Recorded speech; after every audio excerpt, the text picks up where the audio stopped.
Dr. Zexthai had seen thousands of species pass through the medical bay of Station Omega-7, but nothing had prepared him for this moment.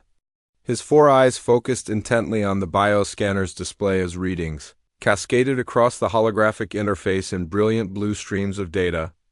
The human lay unconscious on the medical table, chest rising and falling with what appeared to be normal breathing patterns.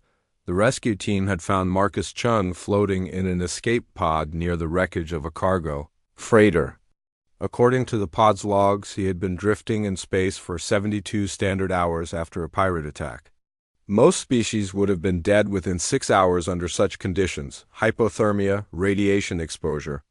An oxygen depletion should have claimed him long ago. Zexthai's scaled hands trembled as he adjusted the scanner settings, convinced there must be an error in the readings. His species, the Veltar, were considered among the most resilient in the galaxy. They could survive in harsh environments that would kill most other beings within minutes. Yet even a Veltar would struggle to endure what this human had apparently survived with ease. The bioscanner hummed softly as it completed another full-body scan. Zexthai's breath caught in his throat as the results appeared. The human cellular structure showed no signs of degradation despite prolonged exposure to cosmic radiation. His bone density was 3 times higher than any carbon-based life form on record. Most shocking of all, his blood contained an impossible concentration of oxygen-carrying cells that defied every known biological law. "Computer, run diagnostic on bioscanner array," Zexthai whispered, his voice barely audible in the sterile medical bay. "All systems functioning within normal parameters." "Dr. Zexthai," the computer replied in its calm, synthetic voice. The doctor's secondary hearts began racing as he stared at the impossible readings. According to the scanner, the human's muscle fibers were denser than compressed steel, yet somehow remained flexible enough for normal movement. His nervous system operated on electrical frequencies that should have fried his brain cells instantly. Most disturbing of all, his immune system showed activity levels that suggested it could adapt to and neutralize virtually any pathogen within hours. Zex single quotes. Tai had studied human physiology in medical school. Of course, humans were considered a relatively new species in galactic terms, having only achieved faster-than-light travel within the last century. They were classified as baseline carbon-based life forms, nothing special, nothing extraordinary. The standard medical text described them as moderately resilient but unremarkable in most biological aspects. Everything he was seeing contradicted those classifications completely. The doctor's hands shook as he reached for his personal communicator. He needed to contact the medical council immediately, but something made him hesitate.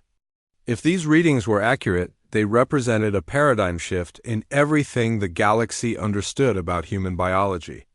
If they were wrong, his career would be over for wasting the council's time with faulty equipment readings. He decided to run one more test, a cellular regeneration analysis. This would show him how quickly the human's body was healing from whatever trauma it had sustained during the escape pod ordeal. Standard procedure called for a 12-hour observation period, but Zexthai programmed the scanner for an accelerated analysis. What he saw made his blood run cold. The human cells were regenerating at a rate 40 times faster than baseline carbon-based life forms. Microscopic tears and muscle tissue were healing in real time as he watched. More impossibly, the regeneration process was actually improving the cellular structure, making it stronger and more efficient than before the damage occurred. "This is impossible," he murmured, stepping back from the scanner as if it might contaminate him with whatever madness was producing these readings. The medical bay's ambient lighting suddenly seemed too bright, too harsh. Zexthai's 4 eyes darted between the human's peaceful face and the scrolling data that challenged everything he thought he knew about biology, physics, and the fundamental limits of organic life. A soft chime indicated that the human's vital signs were stabilizing and he would likely regain consciousness within the hour. Zexthai realized he was facing a choice that would define the rest of his career, possibly the rest of his life. He could report these findings immediately and potentially trigger a galactic incident, Or he could wait, gather more data, and try to understand what he was really dealing with.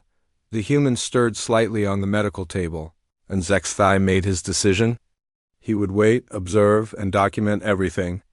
Whatever this human represented, whatever impossible biology he possessed. Zexthai would be the first to understand it fully. He just hoped he would live to share that. Understanding with the galaxy. The bioscanner continued its quiet humming, recording data that would soon change everything the galactic community believed about the species they had welcomed as equals into their midst.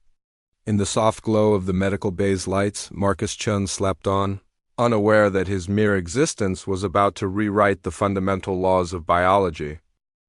Marcus Chen's eyes opened slowly, adjusting to the soft blue lighting of what appeared to be a medical facility.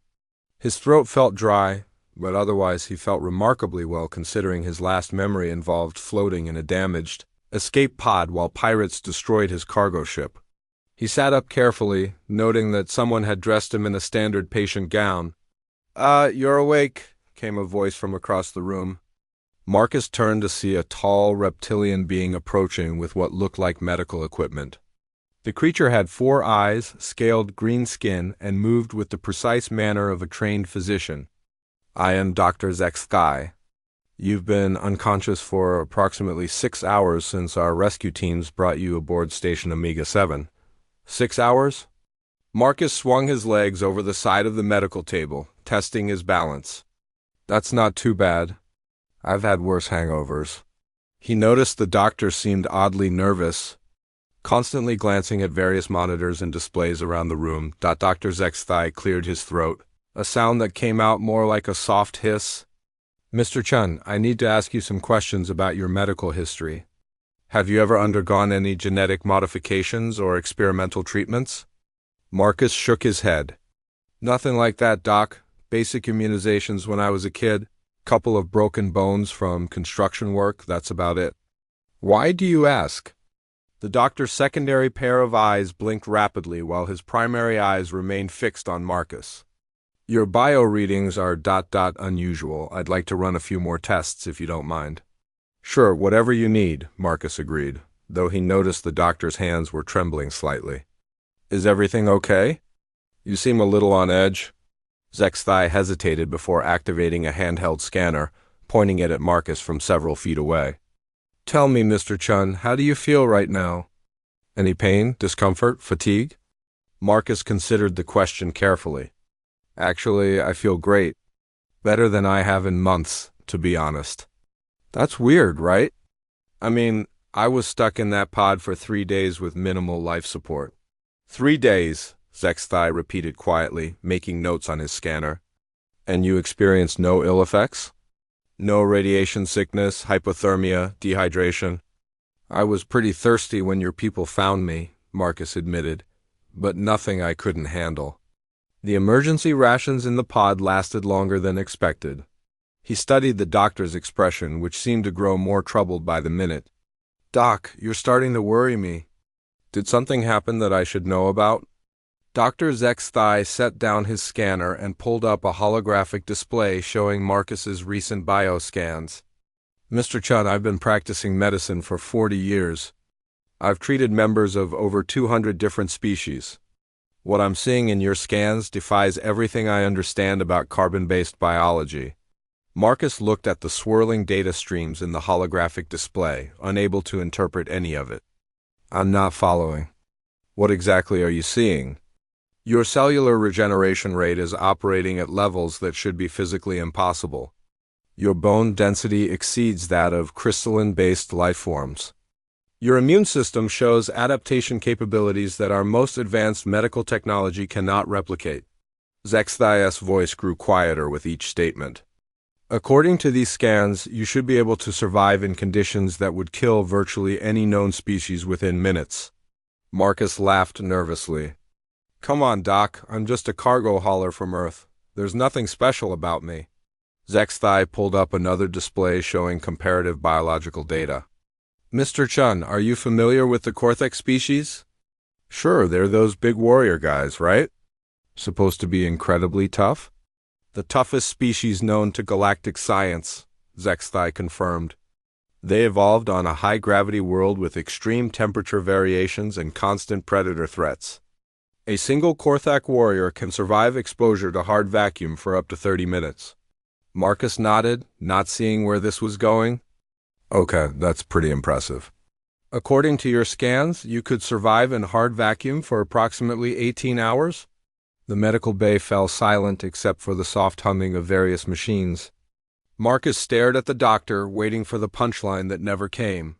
That's not possible, Marcus finally said. No, it shouldn't be, Zexthai agreed. Yet here you are, sitting before me after surviving conditions that would have killed a Korthak warrior in hours. Your species was classified as baseline carbon-based when you joined the Galactic Council. These readings suggest that classification was ... incomplete. Marcus stood up and walked to the viewport, looking out at the stars beyond the station. So what are you saying? That humans are secretly some kind of superspecies? I don't know what I'm saying, Zexthai admitted, his voice carrying a note of fear. I only know that if these readings are accurate, everything we thought we understood about human biology is wrong. And if we've been wrong about that ... then you've been wrong about what humans are capable of, Marcus finished. Turning back to face the doctor, the two beings stared at each other in silence, both beginning to grasp the implications of what they had discovered. In the space of a few hours, a routine medical examination had uncovered evidence that could reshape the entire galaxy's understanding of one of its newest member species. Neither of them realized that their conversation was being monitored by Station Omega-7's automated systems, or that certain parties had been waiting decades for exactly this kind of discovery. Admiral Kethver received the automated medical alert while reviewing patrol reports in his private quarters aboard Station Omega-7. As the station's commanding officer, he was accustomed to routine medical notifications, but this one made him pause mid-sip of his morning stimulant drink. Anomalous biological readings detected in Medical Bay 7, he read aloud to himself. Classification: Priority Alpha. Priority Alpha medical alerts were reserved for potential biological threats that could endanger the entire station.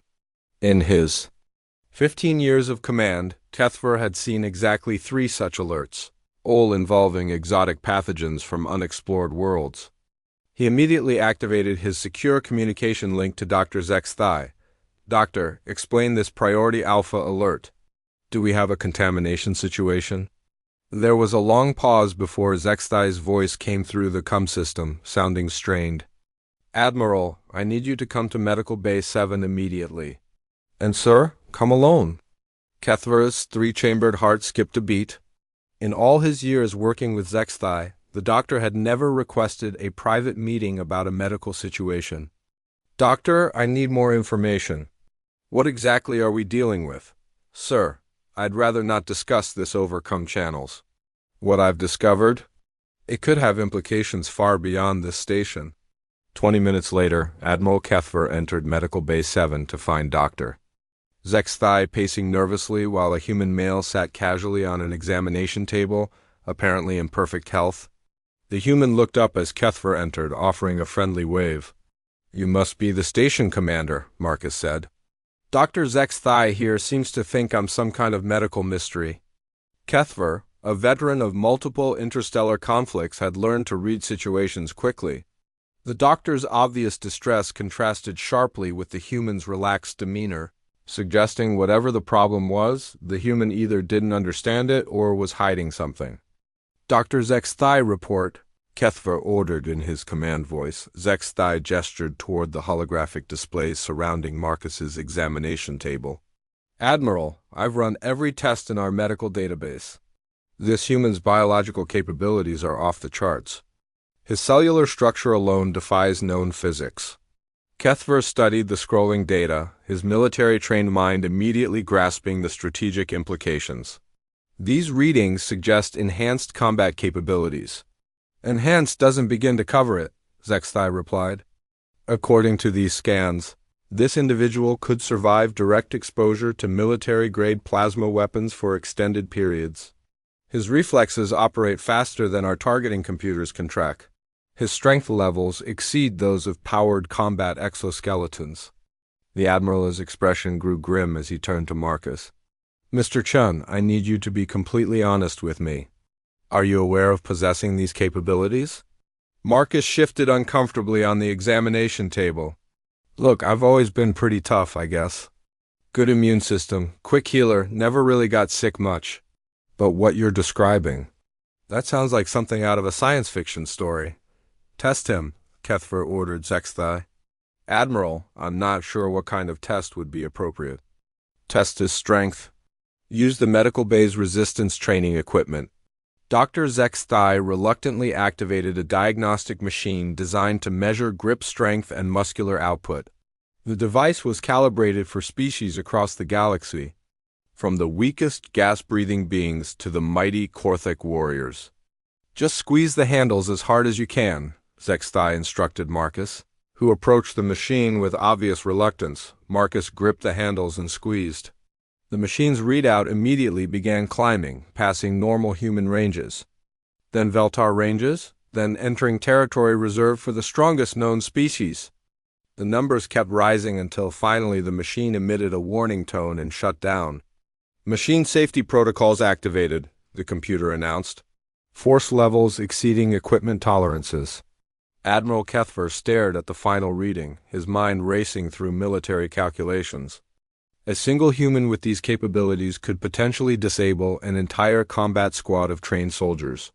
If all humans possess such abilities, Dr. Zexthai, how many humans are currently aboard this station? The doctor consulted his records quickly. 17, sir, mostly traders and transport crews. And you're telling me they all potentially possess these same capabilities? I don't know, Admiral. Mr. Chun is the first human I've had reason to examine so thoroughly. Kethfer activated his personal communicator. Security Chief Drax, report to Medical Bay 7 immediately. Classification, eyes only.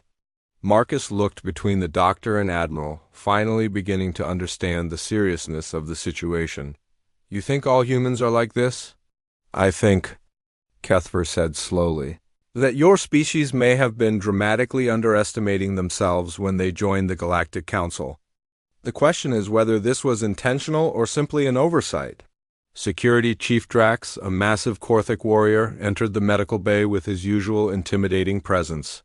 Upon seeing the relatively small human sitting peacefully on the examination table, he relaxed slightly. Admiral, you requested my presence? Chief, I want you to review our security protocols regarding human personnel aboard this station. Assume worst-case scenario capabilities. Drax glanced at Marcus, then back at his commander. Sir, are you suggesting this human poses a security threat? I'm suggesting, Kethfer replied grimly, that we may have been housing the equivalent of 17 walking weapons without realizing it. The medical bay fell silent as the implications of this revelation settled over everyone present. Marcus Chun, a simple cargo hauler from Earth, had inadvertently become the focal point of a discovery that could reshape galactic politics forever.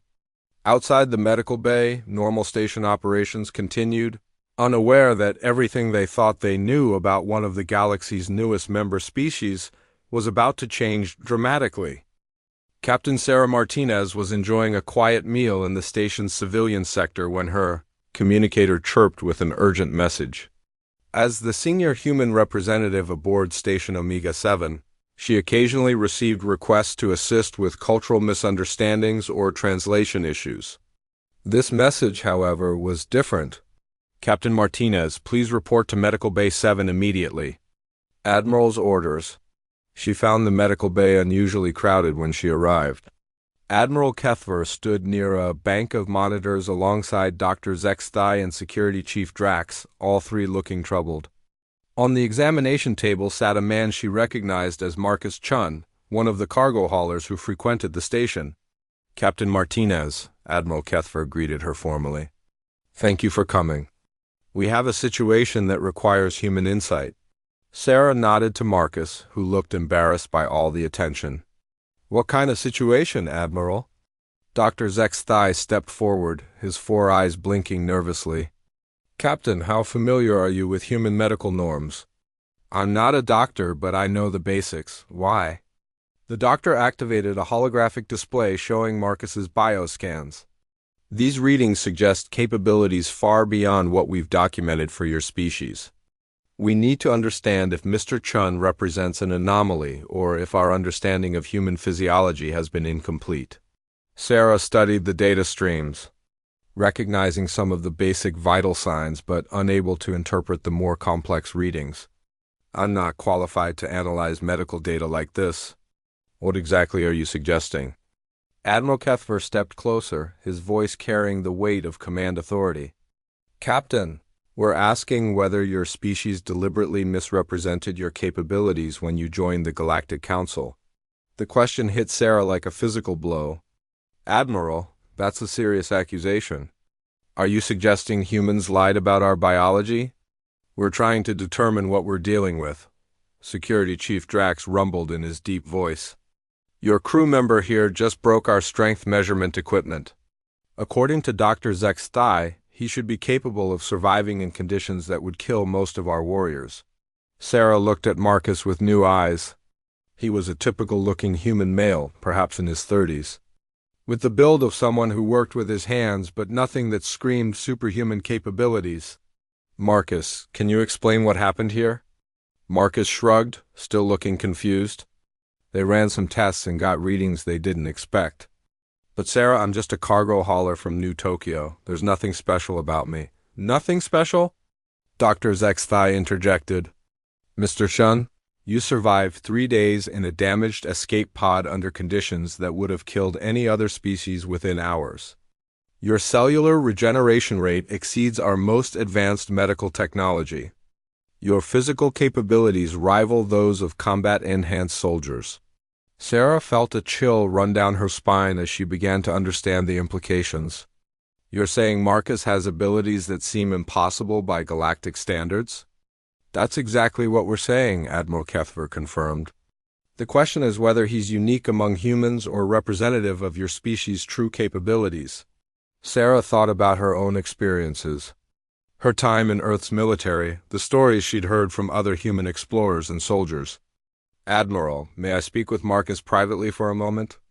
The 3 alien officers exchanged glances before Admiral Kethver nodded. 5 minutes, Captain. Once they were alone, Sarah moved closer to Marcus. Marcus, I need you to think carefully about this. Have you ever done anything that seemed unusual by human standards? Anything that surprised other humans? Marcus was quiet for a long moment. Well, I did construction work for 15 years before I got into cargo hauling. Always seemed to heal faster than the other guys when we had accidents. And I guess I was stronger than most, but not freakishly strong or anything. What about endurance? Ever surprise yourself with how long you could work or how much stress you could handle? I mean, yeah, sometimes. But Sarah, every human I know can do similar stuff.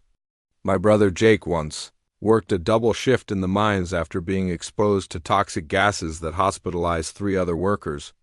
My sister Anna survived a shuttle crash that killed everyone else aboard. We always figured we were just lucky. Sarah's blood ran cold as memory surfaced. Her own military service included incidents that seemed normal at the time but now took on new significance. The time she'd survived a week behind enemy lines without food or water. The mission where she'd lifted debris that should have required mechanical assistance to save a trapped comrade. The battles where she'd kept fighting despite injuries that should have incapacitated her. Marcus, she said quietly, I think we may have a problem. When the alien officers returned, Sarah's expression was grim. Admiral, I need to contact Earth Command immediately. Before you do that, Admiral Kethver said, we need to test our theory. We want to examine the other humans aboard this station. That's not going to be necessary, Sarah replied. I think I understand what's happening here. When humans joined the Galactic Council, we provided medical data based on our understanding of normal human capabilities. But we never had any point of comparison with other species. Dr. Zek's-thigh leaned forward. What are you saying, Captain? I'm saying we didn't lie about our abilities. We just didn't realize they were unusual. To us, surviving harsh conditions, healing quickly from injuries, and showing exceptional strength under stress is normal. It's what humans do. The medical bay fell silent as the full implications of this revelation sank in. The galaxy had welcomed what they believed to be a relatively weak species into their midst, only to discover that every human was potentially a biological powerhouse capable of feats that would be considered superhuman by galactic standards. Admiral Kethver was the first to speak. Captain Martinez, this changes everything. If what you're suggesting is true, then humanity represents a significant military and strategic factor that was never accounted for in galactic politics. Sarah nodded grimly. Admiral, I think it's time the galaxy learned what humans are really capable of. And I think it's time we figured out why we evolved to be so different from everyone else. The emergency session of the Galactic Council convened within 48 hours of Admiral Kethver's initial report. Representatives from over 200 species gathered in the massive amphitheater on Centaurus Prime, their various forms of communication creating a symphony of clicks, chirps, telepathic pulses, and spoken words that the universal translators worked frantically to interpret. Ambassador Elena Vasquez represented humanity at the emergency session, flanked by Dr. James Harrison, Earth's leading evolutionary biologist, and General Patricia Stone, head of Human Defense Command. The three humans sat in their designated section, acutely aware of the stares and whispered conversations directed their way. Council Chairman Valtos, an ancient being whose species had founded the Galactic Council millennia ago, called the session to order with a resonant tone that seemed to vibrate through the chamber itself. We are gathered to address disturbing reports regarding the human species and their previously undisclosed biological capabilities, Chairman Valtos announced. Ambassador Vasquez, the Council requires immediate clarification regarding these allegations. Elena stood, her diplomatic training helping her maintain composure despite the gravity of the situation. Chairman Valtos, honored Council members, humanity stands ready to address your concerns. We were not aware that our biological characteristics were unusual by galactic standards. A ripple of agitation passed through the assembled representatives. The Korthic delegate, a massive warrior named Groktar, rose from his section. The human claims ignorance, Groktar rumbled, his voice carrying across the chamber. Yet their species has demonstrated capabilities that exceed those of our finest warriors. Are we to believe this was accidental? Dr. Harrison requested permission to speak and was granted it by the chairman. Honored delegates, I can provide scientific context for these developments. Humans evolved on a world that was unusually hostile compared to most inhabited planets. Our evolutionary pressures were extreme. He activated a holographic display showing Earth's surface conditions. Our home planet experiences massive temperature variations, frequent natural disasters, and extraordinarily diverse environmental challenges. We evolved not just to survive these conditions, but to thrive in them. The Zephyrian delegate, a gaseous being speaking through a mechanical translator, interjected with concern. Dr. Harrison, are you suggesting that all humans possess these enhanced capabilities? To varying degrees, yes, Dr. Harrison confirmed. What you're calling enhanced capabilities are simply normal human traits. Our muscle density, bone strength, healing rates, and stress tolerance evolved to meet the demands of our environment. General Stone stood next, her military bearing evident even in the diplomatic setting. If I may add to Dr. Harrison's explanation, the Council should understand that humans have been deliberately restraining ourselves since joining the galactic community. This statement caused an immediate uproar among the assembled delegates. Chairman Valtos had to use his authority tone 3 times to restore order. Explain this restraint. General Stone, the chairman demanded. When we first encountered galactic species, we quickly realized that our physical capabilities might be perceived as threatening. Our diplomatic corps made the decision to downplay our abilities to avoid being classified as an aggressive species.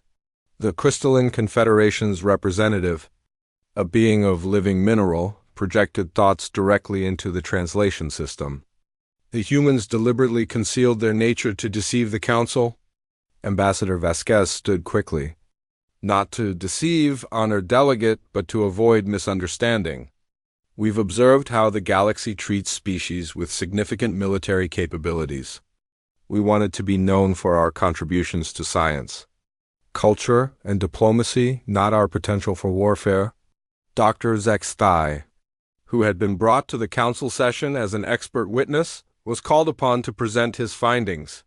The nervous Veltar physician displayed Marcus Chan's medical scans for the entire assembly to review. These readings represent a baseline human male with no special training or genetic modifications. Dr. Zexthai explained, his capabilities exceed those of our most elite warriors. Yet he considers himself completely ordinary by human standards. The chamber erupted in various forms of alien discourse as species attempted to process this information. Some delegates appeared fearful, others intrigued, and a few seemed to be calculating strategic implications. Chairman Valtos restored order with some difficulty. Ambassador Vasquez, the Council requires assurance that humanity poses no threat to galactic peace. Chairman, humanity has been a member of this Council for over 50 years. In that time, we have participated in 17 peacekeeping missions, contributed to 37 scientific expeditions, and provided humanitarian aid to countless worlds. Our actions should speak to our intentions. The hegemony representative, a species known for their military prowess, stood with obvious concern. But what happens when this restraint ends? What happens when humans decide to use their full capabilities? General Stone's voice carried the weight of military authority as she responded, Honored delegate, humans have been using their full capabilities all along. Every human soldier, scientist, engineer, and diplomat serving the galaxy has been giving their absolute best effort. We simply didn't realize that our best was so different from everyone else's. Dr. Harrison added crucial context. It's important to understand that human capabilities come with human limitations. We're not invulnerable. We're not perfect. We're simply adapted for a harsh world, and that adaptation has served us well in space. The session continued for hours as delegates questioned every aspect of human biology, history, and intentions. Through it all, the three human representatives maintained their composure, answering each question honestly, while trying to reassure a galaxy that was suddenly seeing humanity in an entirely new light. The session finally adjourned. Chairman Valtos delivered the Council's preliminary decision. The matter of human capabilities will be referred to the Scientific Committee for further study. Until their report is complete, humanity will remain a member of the Council under enhanced observation protocols. Elena Vasquez nodded formally, but privately she wondered if the galaxy was ready to accept that the species they had welcomed as equals was actually far more capable than anyone had imagined. The discovery in Dr. Zexthai's medical bay had opened a door that could never be closed again. 6 months after the revelation at Station Omega 7, the galaxy had begun to adapt to its new understanding of humanity. Dr. Zexthai found himself at the center of a scientific revolution as researchers from across the galaxy flocked to study human biology. His once quiet medical bay had become a research hub, where some of the brightest minds in galactic science worked to understand the implications of human capabilities. Marcus Jin had become something of a celebrity, though he maintained his cargo hauling routes with typical human pragmatism. Today, he sat in the same examination chair where the discovery had begun, but now he was surrounded by a dozen different species of scientists taking readings with equipment far more advanced than anything Dr. Zexthai had originally used. The cellular adaptation mechanisms are extraordinary. Dr. Tessara, a renowned Etherian scientist, commented as she reviewed the latest data.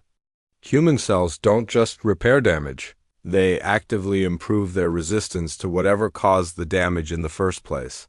Dr. Zexthai nodded, his confidence having grown considerably over the months. We've documented this effect across 17 different human test subjects. It appears to be a universal trait of the species. Professor Klenak, a crystalline being who specialized in evolutionary biology, projected his thoughts into the translation matrix. This explains much about human behavior patterns we've observed. their tendency to seek challenging environments, their apparent enjoyment of physical hardship, their remarkable adaptability to new situations. Captain Sarah Martinez entered the medical bay carrying a datapad with the latest reports from Earth Command. Doctors, I have an update on the Council's Scientific Committee findings. The assembled researchers turned their attention to her eagerly. Over the past months, Sarah had become the unofficial liaison between the scientific community and human authorities as they work to understand the full scope of human capabilities.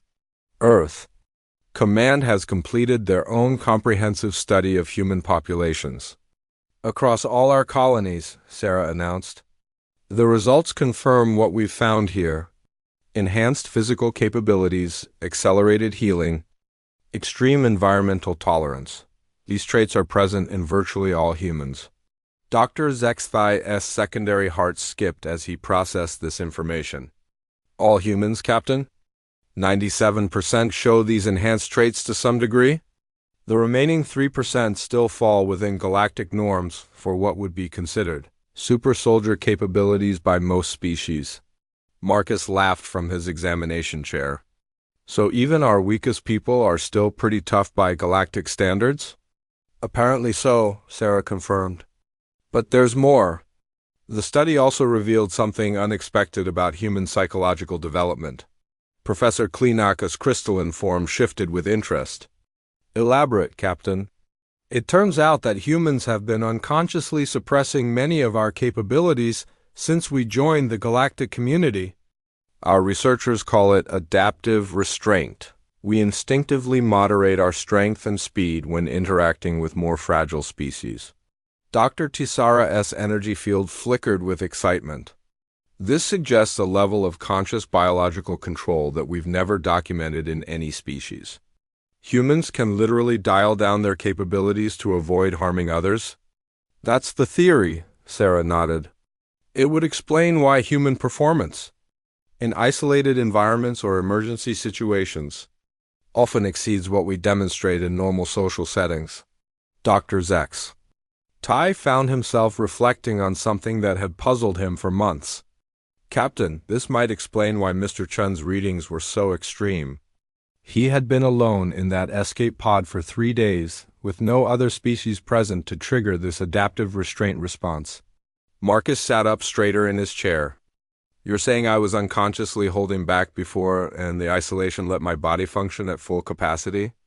It's a working theory, Dr. Tisara confirmed. We'd like to test it if you're willing.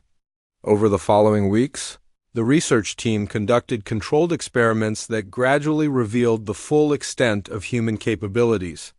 When isolated from other species, humans demonstrated strength levels that exceeded their normal performance by factors of 3 or 4.